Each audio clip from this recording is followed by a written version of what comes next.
Vector quantity तो अपने साथ वेक्टर्स के सारे अलजेब्रिक फॉर्म लेके आएगी, तो दिमाग खोल के रखना, वेक्टर्स के क्वेश्चन भी बनाए जा सकते हैं। ये जहां कहीं भी आएगा ना, बहुत आईएमपी टॉपिक आएगा। हम कभी कभी डाइपोल की वजह से एक्सियल, इस एक्सियल लाइन पे ऊपर जो डिस्टेंस है उसको एक्सियल पॉइंट कहा जाएगा, उस किसी भी पॉइंट के ऊपर इलेक्ट्रिक फील्ड फाइंड करेंगे। कभी ऐसे इक्वेटोरियल पॉइंट पे इलेक्ट्रिक फील्ड फाइंड करेंगे, कभी ऐसे एक्सियल पॉइंट पे हम पोटेंशियल फाइंड करेंगे, कभी ऐसे इक्वेटोरियल पॉइंट पे हम पोटेंशियल, इलेक्ट्रिक पोटेंशियल फाइंड करेंगे। तीसरी बात कि अगर इस डाइपोल को यूनिफॉर्म इलेक्ट्रिक फील्ड में रखी जाए, यूनिफॉर्म इलेक्ट्रिक फील्ड में रखा जाएगा, तब क्या क्या फिनोमेना होते हैं समझाता हूं। डिफरेंट केसेस के बेस पे क्वेश्चन पूछा गया था सीबीएसई में।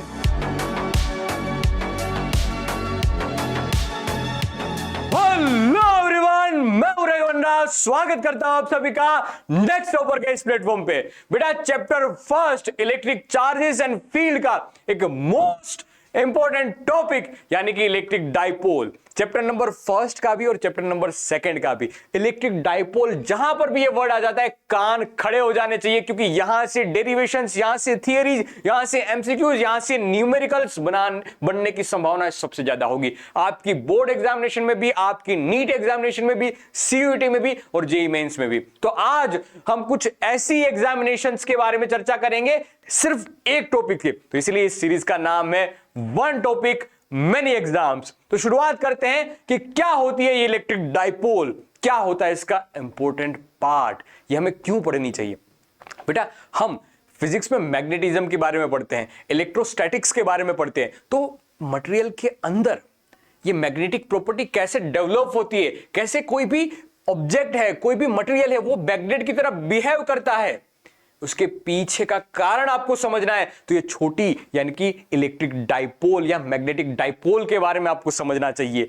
क्या ये मटेरियल की अंदर की प्रॉपर्टी है? हाँ जी, ये मटेरियल के अंदर मॉलिक्यूल्स है, इनकी ये प्रॉपर्टीज है। एग्जांपल के रूप में कि इलेक्ट्रिक डाइपोल किसको कहा जाता है, तो दो चार्ज जिसके ऊपर का मैग्नीट्यूड सेम है लेकिन दोनों अपोजिट नेचर के हैं, वो अगर सेपरेटेड किए गए हैं बहुत छोटे डिस्टेंस से, लॉजिकली जो अपने सिलेबस में वो स्मॉल डाइपोल्स के बारे में इंफॉर्मेशन देते हैं, तो बहुत छोटे डिस्टेंस के लिए वो सेपरेट किए गए हैं, तो ऐसी अरेंजमेंट को, ऐसी कॉम्बिनेशन को हम इलेक्ट्रिक डाइपोल के नाम से जानते हैं। एग्जांपल में NaCl का एग्जांपल ले लो, Na+ और Cl-, जितना चार्ज पॉजिटिव उतना ही चार्ज नेगेटिव, दोनों को बहुत छोटे डिस्टेंस से सेपरेट किया गया है। इस डिस्टेंस को हम 2L नाम लेते थे, इस डिस्टेंस को अपन 2L नाम से बोल देते हैं, संबोधित, मतलब सेंटर से ये L डिस्टेंस पे है, सेंटर से माइनस चार्ज L डिस्टेंस पे, और दूसरा भी L डिस्टेंस पे, तो टोटल डिस्टेंस हो गया 2L। टोटल डिस्टेंस हम 2L के नाम से इसको जानेंगे कि 2L डिस्टेंस है दोनों के बीच में। NaCl, ऐसे ही बहुत सारे एग्जांपल हो सकते हैं, आप H2O का भी बना सकते हो, दो डाइपोल बन जाएगी, HCl का एग्जांपल भी बना सकते हो। तो जितना पॉजिटिव चार्ज उतना नेगेटिव चार्ज, दोनों कोई छोटे डिस्टेंस से सेपरेट किए गए हैं। जी बहुत बढ़िया बात।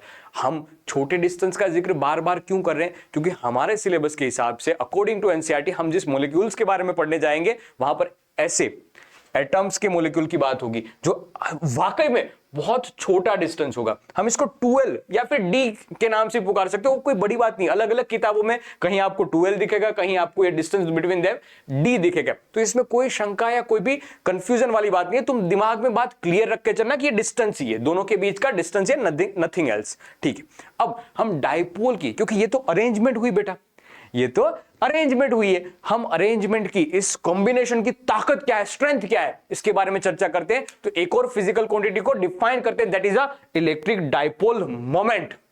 मोमेंट मतलब ये स्ट्रेंथ को डिफाइन करेगी इस अरेंजमेंट की। तो इस डाइपोल मोमेंट को कहा गया है कि डाइपोल मोमेंट और कुछ नहीं, जो भी ये चार्ज है पॉजिटिव या नेगेटिव, उसका मैग्नीट्यूड लिखो, वो चार्ज का मैग्नीट्यूड और इन दोनों के बीच का डिस्टेंस, दोनों के बीच का डिस्टेंस, मैंने यहां पर 2L लिखा है तो मैं 2L लिखूंगा, अगर मैंने D लिखा होता तो मैं छोटा वाला D लिखता। ठीक है, नेगेटिव चार्ज ले रहे हो तो उसका मैग्नीट्यूड, पॉजिटिव ले रहे हो तो उसका मैग्नीट्यूड, मतलब मैग्नीट्यूड और दोनों के बीच का डिस्टेंस, इसको डाइपोल की डाइपोल मोमेंट कही जाएगी। क्या ये वेक्टर क्वांटिटी है? जी हां, ये वेक्टर क्वांटिटी है। वेक्टर क्वांटिटी है तो इसकी डायरेक्शन बताओ जी। डायरेक्शन याद रखना बेटा, नेगेटिव चार्ज से पॉजिटिव चार्ज की ओर इसकी डायरेक्शन होगी। याद रख, वेक्टर क्वांटिटी तो अपने साथ वेक्टर्स के सारे अलजेब्रिक फॉर्म लेके आएगी, तो दिमाग खोल के रखना, वेक्टर्स के क्वेश्चन भी बनाए जा सकते हैं। इसका डायमेंशनल फॉर्मूला अगर बनाना चाहो तो देख, P डाइपोल मोमेंट हुई, Q है वो कूलम्ब हुआ, तो P यानी कि इसका यूनिट लिखा जाएगा कूलम्ब इनटू 12 डिस्टेंस ही तो है ना, तो डिस्टेंस हमने मीटर में लिया, ऐसा यूनिट तो मीटर में लिया है। देख कभी भी ऐसा मत लिख लेना सेंटीमीटर, अगर ये लिख लोगे बेटा तो गलत हो जाएगा, पता चल जाएगा फिर कि तुम्हें नहीं आता है। देख सेंटीमीटर नहीं है, कुलम्ब इनटू मीटर है, ये कुलम्ब इनटू मीटर है। अब डायमेंशनल फॉर्मूला बनाते हैं, कुलम्ब को लिखा जा सकता है A1 T1 और जो मीटर है उसको L1 लिख दिया। तो डायमेंशनल फॉर्मूला कुछ ऐसे कि M0 L1 A1 T1, ये डायमेंशनल फॉर्मूला बन गया जी, ये डायमेंशनल फॉर्मूला डाइपोल मोमेंट का बन गया, डाइपोल का बन गया। अब समझना मेरी बात, ये जहां कहीं भी आएगा ना बहुत आईएमपी टॉपिक आएगा। हम कभी कभी डाइपोल की वजह से एक्शियल, इस एक्शियल लाइन पे ऊपर जो डिस्टेंस है उसको एक्शियल पॉइंट कहा जाएगा, उस किसी भी पॉइंट के ऊपर इलेक्ट्रिक फील्ड फाइंड करेंगे। कभी ऐसे इक्वेटोरियल पॉइंट पे इलेक्ट्रिक फील्ड फाइंड करेंगे, कभी ऐसी एक्शियल पॉइंट पे हम पोटेंशियल फाइंड करेंगे, कभी ऐसे इक्वेटोरियल पॉइंट पे हम पोटेंशियल, इलेक्ट्रिक पोटेंशियल फाइंड करेंगे सेकेंड चैप्टर में। तो बहुत सारी बात, कभी इस डाइपोल को इलेक्ट्रिक फील्ड में रखा जाएगा तब क्या क्या फिनोमिनाज होंगे, हालांकि वहीं से प्रॉपर्टीज का जन्म होगा, वहां से ही एक्चुअल में फीलिंग आएगी आपको कि क्या इसका यूज है। लेकिन ये सारी घटना बेसिक से शुरू होती है, तो आप डाइपोल के बारे में पहले पढ़िए। अब डाइपोल की वजह से इलेक्ट्रिक फील्ड एक्शियल पॉइंट पे और इक्वेटोरियल पॉइंट पे कितनी मिलती है, उसका डेरिवेशन, उसका फॉर्मूला समझना होता है। ये बहुत आईएमपी होता है और वहां से क्वेश्चंस बनाए जाते हैं, मैं अभी आपको दिखाता हूं। देख तो इलेक्ट्रिक डाइपोल जी बढ़िया, इससे आर डिस्टेंस दूर, कितने डिस्टेंस दूर मान के चल रहा हूं, ये आर डिस्टेंस है, ये आर डिस्टेंस, आप अपनी बुक किताब में बहुत सटीक लाइन ड्रॉ करना, ये आर डिस्टेंस दूर। याद रखना कि डाइपोल Q इंटू 12 मैंने जो पिछली स्लाइड पे लिखा वही वाली बात, लेकिन ये 12 डिस्टेंस है ना वो बहुत छोटा है as compare to this R. याद रखना ये शॉर्ट डाइपोल के लिए काम की बात है, कंडीशन हम मान के चलेंगे तब भी ये सारे के सारे फॉर्मूला वैलिड है। अब देख डाइपोल की वजह से एक्शियल पॉइंट पे कितनी इलेक्ट्रिक फील्ड है और कौन सी डायरेक्शन, क्योंकि इलेक्ट्रिक फील्ड भी सर वेक्टर क्वांटिटी है। तो एक्शियल पॉइंट पे जो फील्ड लिखी जाएगी 2kp अपॉन ये डिस्टेंस r क्यूब, जहां पर p क्या है, p है डाइपोल मोमेंट, k क्या है कूलम्ब्स कांस्टेंट 9 × 10⁹, r क्या है ये डिस्टेंस जो कि बहुत बड़ा है as compare to this. Axial वाले पे जो वहां पर फॉर्मूला लिखा सेम ही फॉर्मूला यहां पर।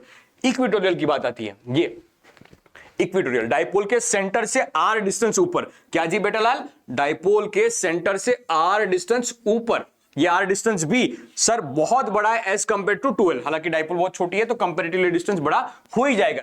इक्वेटोरियल का मैग्नीट्यूड लिखा जाएगा equatorial is equal to k v divide में r क्यूब। ये डेरिवेशन करने के बाद हमें पता चलता है, डेरिवेशन के लिए आपको एक वन शॉट वीडियो मिल जाएगा, वहां से आप डेरिवेशंस पूरे चैप्टर के डेरिवेशंस भी उसमें करवाए, हर चीज आपको एक्सप्लेन किया है। लेकिन यहां पर हम कंसेप्ट और उसके मेनी एग्जाम्स में कैसे कैसे क्वेश्चंस आए हैं उसकी चर्चा कर रहे हैं, तो डेरिवेशन आपको वहां से मिल जाएगा। आप डेडिकेटली वह सेशन भी देख सकते हो, आ जाएगा, विश्वास रखो, आपका बड़ा भाई इधर ही है। हाँ जी देख, तो kp अपॉन r क्यूब, बढ़िया सर। अब इलेक्ट्रिक फील्ड तो वेक्टर क्वांटिटी होती है, तो डायरेक्शन क्या होगी डाइपोल की वजह से, डाइपोल की वजह से जो इलेक्ट्रिक फील्ड प्रोड्यूस है उसमें डायरेक्शन कैसे लिखी जाएगी। तो याद रख बेटा कि इस डाइपोल की वजह से जो इलेक्ट्रिक फील्ड मिलती है वो एक्शियल पॉइंट पे उसी डायरेक्शन में मिलती है, एक्शियल पॉइंट पे उसी डायरेक्शन में मिलती है और इक्वेटोरियल पॉइंट पे अपोजिट डायरेक्शन में मिलती है। बहुत बड़ी बात है ये, इक्वेटोरियल पॉइंट पे अपोजिट डायरेक्शन में। सर ये कैसे आपने लिख दिया, रटवा दिया आपने, तो मैंने आपको बताया है इसको कैसे अप्लाई किया जाए वो मैं सिखाऊंगा। अब रटवा दिया ना बेटा, डेरिवेशंस वन शॉट वीडियो में आपको मिल जाएगी, ठीक है, बता दिया मैंने पहले ही। बढ़िया सर, तो एक्शियल के लिए डाइपोल की जो डायरेक्शन है उसी डायरेक्शन में दोनों पॉइंट पे, इक्वेटोरियल पे डाइपोल की जो डायरेक्शन होगी उससे अपोजिट डायरेक्शन में, बढ़िया बात, ठीक है। इसके ऊपर भी क्वेश्चंस बना है, सीबीएसई ने भी पूछा है और एक बार नीट ने भी पूछा है, मैं बताऊंगा आपको, ठीक है। ये पहले कंसेप्ट समझा लेता हूं, पहले मैंने डाइपोल के बारे में समझाया, डाइपोल मोमेंट के बारे में समझाया, मैंने आपको समझाया है, फिर ये एक्शियल और इक्वेटोरियल पॉइंट पे इलेक्ट्रिक फील्ड कैसे लिखी जाएगी जी, बढ़िया। अब तीसरी बात कि अगर इस डाइपोल को यूनिफॉर्म इलेक्ट्रिक फील्ड में रखी जाए, यूनिफॉर्म इलेक्ट्रिक फील्ड में रखा जाएगा तब क्या क्या फिनोमिना होते हैं समझाता हूं। जो देख डाइपोल है अपने पास, जी हाँ ये रही हमारी पास डाइपोल, टक टक टक टक टक टक टक निंजा थोड़ी देख, तो ये डाइपोल, डाइपोल पे सर एक नेगेटिव चार्ज एक पॉजिटिव चार्ज, मतलब थोड़ा सा समझो तो यहां पर नेगेटिव चार्ज होगा और यहां पर पॉजिटिव चार्ज होगा, ठीक है।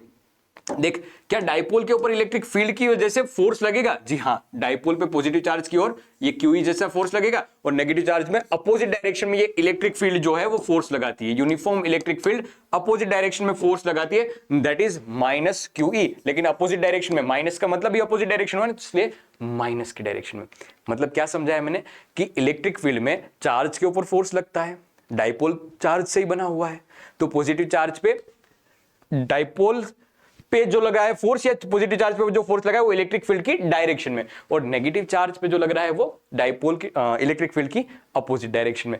तो इट मींस, और सेम ही है ना, इलेक्ट्रिक फील्ड यूनिफॉर्म है, इस जगह पे भी सेम, इस जगह पे भी सेम, मैग्नीट्यूड भी दोनों चार्ज का सेम है। तो जो नेट फोर्स लिखा जाएगा डाइपोल के ऊपर वो पॉजिटिव में भी उतना है और नेगेटिव में भी उतना है और अपोजिट डायरेक्शन में। That's why we can write that net force is equal to 0, that net force is equal to 0। जी बढ़िया। अब देख, अच्छी वाली एक और बात बताता हूं, एक अच्छी वाली बात बताता हूं। ये डेरिवेशन ना पूछा जाएगा, ये डेरिवेशन पूछा जाएगा। हालांकि मेरा तो मन ये था कि मैं आपको उस सेशन में बताऊंगा, वन शॉट सेशन में, लेकिन मैं बता ही देता हूं साथ साथ, क्योंकि मेरा मन नहीं मान रहा है, मैं अभी बता देता हूं, वरना बोलोगे कि रटवा दिया ये भी। अब देख, यहां पर हमें पता ये चला है सर कि नेट फोर्स तो ऑलवेज 0 होगा। मतलब डाइपोल के लिए आप कौन सा भी एंगल ले लीजिए, ये मान लिया कि ये एंगल थीटा बन गया, कोई सा भी एंगल ले लीजिए, ये नेट फोर्स तो 0 ही लगेगा।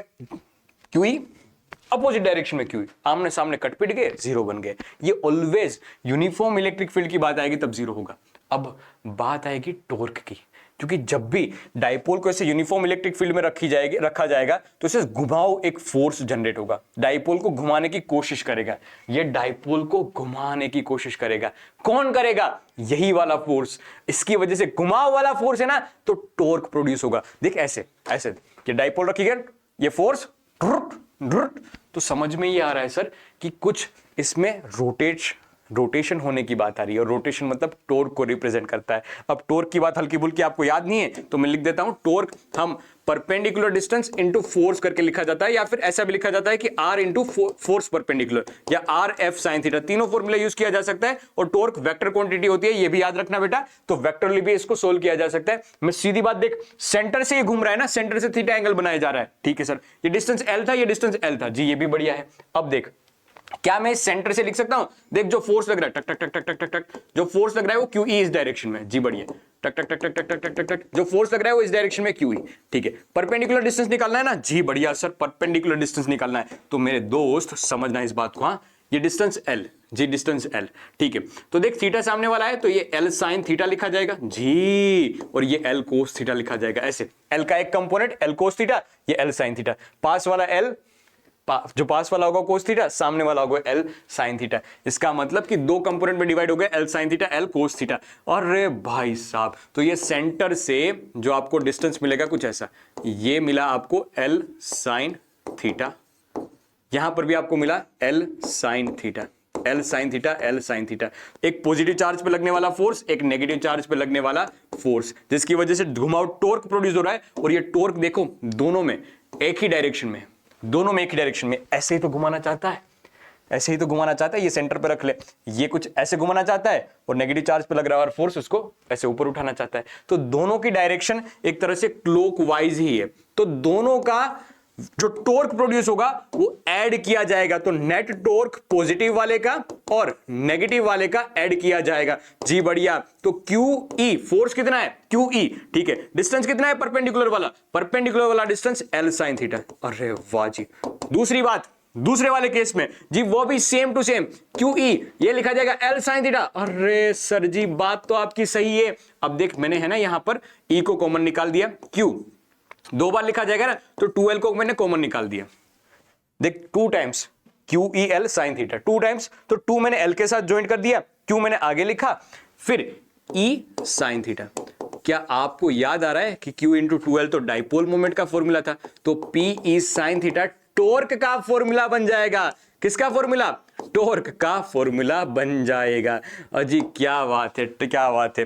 Torque is equal to PE sin theta लिखा जाता है। वेक्टर फॉर्म में इसको लिखना चाहो तो याद रखना, torque tau is equal to P cross E, ऐसे लिखा जाएगा। अब थीटा वाली कहानी आपको याद आनी चाहिए कि जब कहीं भी थीटा आएगा तो 3 केसेस बनते हैं, 3 केसेस बनते हैं। फटाफट इस 3 केस की मैं बात कर देता हूं आपसे, लेकिन उससे पहले ये चीज लिख ले, आपके काम की है बेटा जी। ये बेटा जी तो ये काम का डेरिवेशन है, ऐसा डेरिवेशन पूछा जा भी सकता है और सीबीएसई ने बार बार बहुत बार इस क्वेश्चन को पूछा भी है। तो याद रखना कि अगर यूनिफॉर्म इलेक्ट्रिक फील्ड में रखी गई है डाइपोल, तो नेट फोर्स ऑलवेज 0 होगा और टॉर्क कुछ इस फॉर्मूले के हिसाब से चेंज होगा, पीई साइन थीटा। अब सारी कहानी इस पीई साइन थीटा की, कैसे डेरिवेट किया जाएगा उसको अच्छे से शब्दों में लिखना। मैं आपको समझा रहा हूं, इसलिए ज्यादा मैथमेटिक्स की बात कर रहा हूं। अगर आपको एग्जामिनेशन में पूछा जा रहा है तो थोड़ी बात इसकी भी लिखना, इसका वर्णन भी करना अपने शब्दों में, अच्छी वाली इंग्लिश में, ठीक है। अब देख, इस डिफरेंट केसेस पूछे जाते हैं इस पीई साइन थीटा से। सीबीएसई ने एक सीधा क्वेश्चन पूछा था कि डिफरेंट केसेस के बारे में चर्चा करो, टॉर्क कब मैक्सिमम होगा, उसके लिए थीटा क्या होगा, क्योंकि साइन थीटा पे डिपेंडेंसी सारी की सारी होगी, तो थीटा क्या होगा, इलेक्ट्रिक फील्ड और ये जो डाइपोल उन दोनों के बीच का एंगल कितना होना चाहिए, तब टॉर्क हमें मैक्सिमम मिलेगा इस डाइपोल के ऊपर। तो डिफरेंट केसेस के बेस पे क्वेश्चन पूछा गया था सीबीएसई में। देख, अगर दोनों के बीच का एंगल 0 हुआ तो पीई साइन 0, और पीई साइन 0 कहानी यहां पर ही खत्म हो जाएगी बेटा, क्योंकि साइन 0 की वैल्यू होती है 0। So that's why we will found torque experienced by this dipole and uniform electric field is 0। CBSE ने सीधा पूछा हुआ है, देखना 3 या 2 मार्क्स में क्वेश्चन पूछा गया था। अब देख, पीई दोनों के बीच का एंगल कितना बन रहा है, 90 डिग्री सर। 90 डिग्री पे सर साइन 90 की वैल्यू होती है मैक्स 1 होती है, तो मैक्सिमम होती है 1, तो ये पीई लिखा जाएगा। टॉर्क हमें मैक्सिमम मिलता है कौन से वाले केस पे, हमें मैक्सिमम मिलता है ई वाले। एक बार नीट ने और या फिर सीबीएसई 2000, नीट ने भी पूछा हुआ है और सीबीएसई 2023 में ये क्वेश्चन सीधा आया था। डाइपोल मोमेंट का वैल्यू दे रखी थी आपको, इलेक्ट्रिक फील्ड की वैल्यू दे रखी थी, पूछा ये गया कि टॉर्क मैक्सिमम मिलेगा तो उसकी वैल्यू कितनी होगी, टॉर्क मैक्सिमम की वैल्यू कितनी होगी, सीधा आंसर, मल्टीप्लिकेशन ही करना था आपको। तो याद रखिए केसेस, ये लेयर्स आपके दिमाग में क्लियर होने चाहिए। अगर दोनों के बीच का एंगल 180 डिग्री है जी, तो लिखा जाएगा पीई साइन 180। साइन 180 की वैल्यू होती है 0 अगेन, तो टॉर्क आपको 0 मिलता है। तो एक केस में मैक्सिमम मिलेगा, बाकी 2 केस में 180 पे और 0 पे हमें 180 पे और 0 पे टॉर्क 0 फील होता है, 0 मिलता है। अब सीधे फॉर्मूला अगर याद है तो उससे भी क्वेश्चंस आप सोल्व कर पाओगे, लेकिन डेरिवेशन समझना आवश्यक है, क्योंकि ये 2 मार्क्स में 3 मार्क्स में सीधा डेरिवेशन भी पूछा जाता है। तो हर चीज मैंने यहां पर एक्सप्लेन की है, अब इसके बेसिस पे क्वेश्चन करते हैं। देख, पहली चीज मैंने आपको डाइपोल के बारे में बताई थी, अब क्वेश्चन शुरू होते हैं अच्छे वाले, देखना अच्छे मतलब नीट और जेईई मेंस वाले। पहले डाइपोल के बारे में मैंने एक्सप्लेनेशन दिया, डाइपोल मोमेंट क्या होती है वो बताया, डाइपोल की वजह से इलेक्ट्रिक फील्ड कितनी मिलती है एक्सियल पोजीशन पे 2kp/r3, इक्वेटोरियल पे kp/r3, जी बढ़िया। फिर डाइपोल की वजह से टॉर्क कितना प्रोड्यूस होता है सर, पीई साइन थीटा के हिसाब से वेरी करता है, टॉर्क का वेक्टर फॉर्म में पता है, P क्रॉस E लिखा जाता है। अब इसके डिफरेंट केसेस की थीटा इज इक्वल टू 0 पे क्या होगा, 180 पे क्या होगा, 90 पे क्या होगा। एक क्वेश्चन पूछा गया था, देखना कि E equatorial divide by E axial ratio क्या होगा। तो तुम्हें याद हो तो मैंने लिखवाया था आपको कि E equatorial kp/r3, E axial 2kp/r3। तो लॉजिकली बेटा ये सोचो, लॉजिकली सोचो तो इक्वेटोरियल वाले के लिए कितना है, इक्वेटोरियल वाले के लिए kp/r3, जी बढ़िया। और एक्सियल वाले के लिए कितना है, एक्सियल वाले के लिए सर 2kp/r3। तो हम थोड़ा सा रेशियो लेंगे तो हमें 1/2 आंसर मिलेगा, राइट। यह लॉजिकली तो यही होगा ना, लॉजिकली तो यही होगा, ठीक है सर। तो अगर लॉजिकली सोचे तो हमारे लिए इस क्वेश्चन का आंसर बन जाएगा 1/2, डी ऑप्शन सही हो जाएगा, राइट। एग्री विथ मी, समझ में, क्या आपको ये लॉजिक समझ में आया? अगर आपको ये लॉजिक समझ में आया तो आपके लॉजिक की ऐसी तैसी। गलत है बेटा, मैंने आपको वहां पर बताया था कि डायरेक्शन दोनों की देखो अपोजिट है, डायरेक्शन अपोजिट है। इस वाले केस में देखो एक्सियल पे उसी डायरेक्शन में, डाइपोल की डायरेक्शन में, और इक्वेटोरियल पे डाइपोल की डायरेक्शन से अपोजिट डायरेक्शन में है, अपोजिट डायरेक्शन में, मतलब एक्चुअल में वो नेगेटिव में लिखा जाता है। और यहां पर डायरेक्शन मैटर करती है। उन्होंने सिर्फ मैग्नीट्यूड के बारे में बात नहीं पूछी, उन्होंने ये वेक्टर फॉर्म ऊपर लगाया है, मतलब कि वो डायरेक्शन भी जानना चाहते हैं। तो इक्वेटोरियल में डायरेक्शन अपोजिट आती है तो माइनस साइन हमें लगाना चाहिए। माइनस साइन लगाओगे तो 1/2 आपका सही था, लेकिन -1/2 आएगा इसका आंसर। देखना ध्यान से, इसमें मिस्टेक मत करना बेटा, ऐसे एमसीक्यू पूछे जाएंगे आपको फंसाने के लिए। एक और क्वेश्चन पूछा गया था इलेक्ट्रिक फील्ड के बेसिस पे ही, कि electric field due to a short dipole at a large distance from R, large distance from R, large, देख हमने जो कंडीशन मानी है वो सेटिस्फाई यहां पर हो रही है। Centre of a dipole on equatorial plane varies with the distance. अगर हम पूछें कि भाई इक्वेटोरियल वाले पे कैसे वेरी करता है, तो ई इक्वेटोरियल हमें याद है सर, अब भी पढ़ा था kp/r3। अगर वेक्टर फॉर्म में लिखो तो आगे माइनस साइन आएगी, अदरवाइज kp/r3। तो सीधी बात है कि E proportional to the 1/r3, तो r3 वाला आंसर सी जाएगा। सीधा क्वेश्चन पूछा हुआ है जेईई मेंस में 2023 में। लेयर्स क्लियर होने चाहिए, फॉर्मूला भी कैसे अप्लाई करना है वो आना चाहिए। एक और क्वेश्चन समझते हैं, देख ये सीधा डाइपोल के बेसिस पे 2019 में पूछा गया और बहुत प्यारा क्वेश्चन है कि determine the electric dipole moment. हमें डाइपोल मोमेंट ही पूछी गई है सीधी। 3 टाइप के क्वेश्चन आते हैं, इलेक्ट्रिक फील्ड के, टॉर्क के और सीधी डाइपोल मोमेंट के बारे में पूछेंगे। ये दूसरे टाइप का dipole moment of a system, ये पूरी कुछ सिस्टम दे रखी है जिसकी हमें इलेक्ट्रिक डाइपोल मोमेंट निकालनी है। तो देख डाइपोल मोमेंट तो हमने क्यू, माइनस क्यू और प्लस क्यू सीखा है, ऐसे कुछ मिल गया, माइनस क्यू और प्लस क्यू दोनों के बीच का कुछ डिस्टेंस है तो इसको लिख लिया हमने P. P is equal to Q into 2L लिखा जा सकता है, या L डिस्टेंस दे रखा है तो L लिख लेंगे। यहां पर तो कुछ अलग से सिस्टम है, यहां पर प्लस क्यू, यहां पर प्लस क्यू, यहां पर माइनस 2Q। तो हमने दिमाग के घोड़े दौड़ाए, क्या किया, इस माइनस 2Q को तोड़ दिया माइनस क्यू में और माइनस क्यू में। क्या अब जोड़ियां बनाई जा सकती है?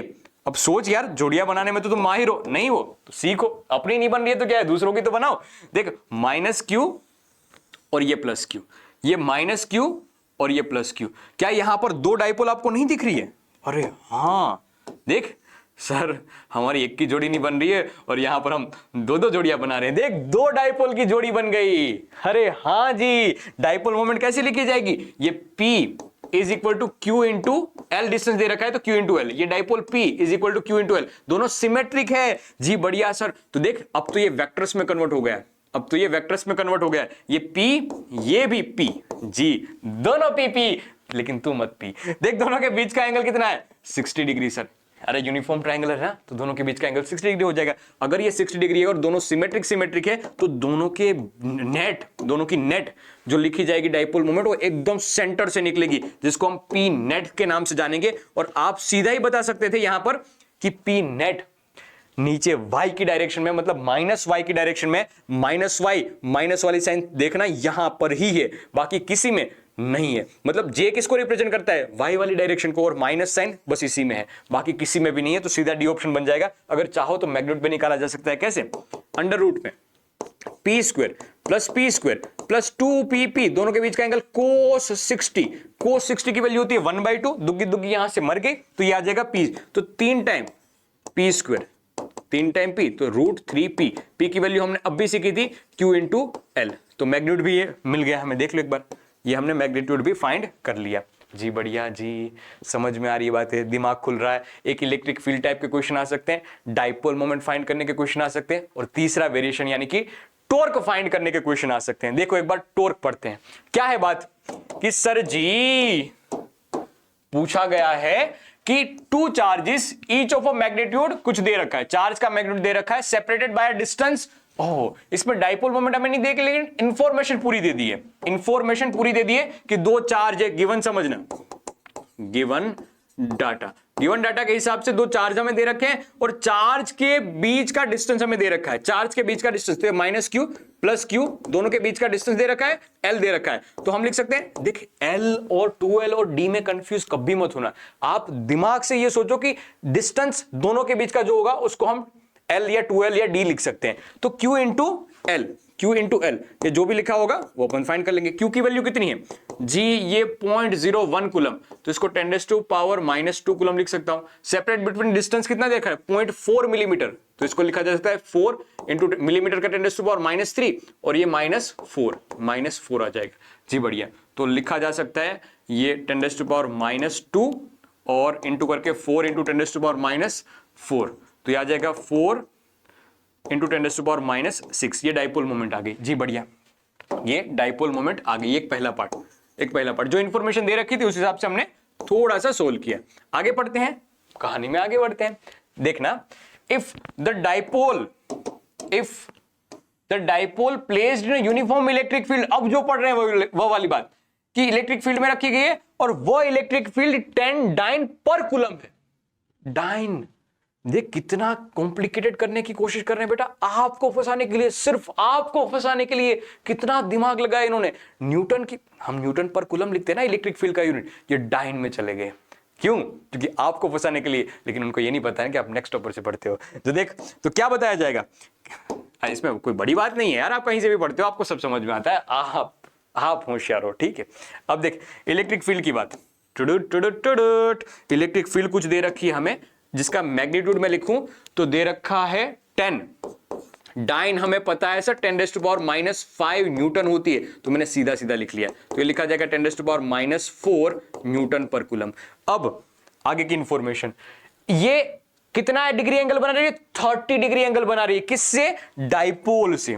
डाइपोल जी, ये हमने लिखा कि यहां से जो डाइपोल एंगल बना रही है वो 30 डिग्री बना रही है, वो डाइपोल 30 डिग्री एंगल बना रही है, तो P और दोनों के बीच का एंगल कितना है? 30 डिग्री है। बात हो गई खत्म। हमें फाइंड करना है magnitude of torque acting on a dipole. अच्छा क्वेश्चन था इसलिए मैंने करवाया। आगे का थोड़ा क्वेश्चन सस्ता आएगा, देखना कि टॉर्क कितना होगा। तो सर हमने सीखा है P इज साइन थीटा और साइन की वैल्यू है 30 डिग्री, तो साइन 30। P की वैल्यू कितनी है जी? P की वैल्यू है 4 इंटू 10⁻⁻6 जी, बढ़िया। अब E की वैल्यू कितनी है जी? 10⁻⁻4। साइन 30 1/2 मर जाएगा 4 के साथ, दो बच जाएगा। 2 इंटू 10⁻⁻6 इंटू 4 -10 लिखा जाएगा। टॉर्क का यूनिट होता है न्यूटन इंटू मीटर, या फिर तुम दोनों का मल्टीप्लीकेशन करोगे तुम्हें वही मिलेगा। यहां पर कूलम इंटू मीटर आएगा, वो न्यूटन इंटू कूलम, तो कूलम कूलम कट जाएगा, न्यूटन इंटू मीटर आपका आंसर आ जाएगा। क्या आपको ये क्वेश्चन समझ में आया? बहुत प्यारा क्वेश्चन था। शायद हो सकता है कि मैंने थोड़ा जल्दी कर दिया, लेकिन तुम पीछे जाके रिवाइंड भी तो कर सकते हो। ये भी तो YouTube की एक खास बात है, आप पीछे जाके वापस रिवाइज कर लो, ये सारी चीज आपको समझ में आएगी। हर पॉइंट मैंने समझाया। ये पहले सिचुएशन को समझो। क्वेश्चन सोल्व करने का तरीका ये होता है कि पहले सिचुएशन को समझो, फिर कंसेप्ट आपको जो याद है उस हिसाब से सोल्व करो। राइट ऑप्शन कौन सा बन जाएगा मेरे दोस्त? राइट ऑप्शन बन जाएगा 2 वाला, जो कि बी वाला बबीता जी वाले में। ठीक, बढ़िया। अब एक क्वेश्चन समझना लास्ट, कि 2 इलेक्ट्रिक डाइपोल, जिसका डाइपोल मोमेंट कुछ दे रखा है, ये और ये जी, बढ़िया, are placed in 2 different electric fields, जिसकी स्ट्रेंथ हमें दे रखी है ये और फिर ये। Okay sir, okay. अब दोनों की डाइलेक्ट्रिक, हाँ, स्ट्रेंथ सेम ही है। ठीक है, बढ़िया सर, कोई परेशानी नहीं है, हमें कोई परेशानी नहीं है। और क्या पूछा है? The ratio of maximum torque bye this dipole will be 1/x। कितना है ये रेशियो? सर पहले वाले के लिए जो टॉर्क है वो और दूसरे वाले के लिए जो टॉर्क है वो, उन दोनों का रेशियो कुछ 1/2 1/x जितना है। तो मुझे बताओ कि इस x का आंसर क्या होगा? इस x का आंसर आपको पूछा गया है। मैं एक बार चेक कर लेता हूं कि ये न्यूमेरिकल वैल्यू तो सही है ना। हाँ, तो मेरे दोस्त ये देख, आपको दे रखा है कुछ डाइपोल मोमेंट, पहले वाले की P1, दूसरे वाले की डाइपोल मोमेंट P2, फिर इलेक्ट्रिक फील्ड यहां पर कुछ दे रखी है E1, ये रहा E1, और दूसरे वाले इलेक्ट्रिक फील्ड यानी कि ये E2। याद रखना E2 है वो 5 नहीं है 15 है, यहां पर 5 नहीं है, वो है 15।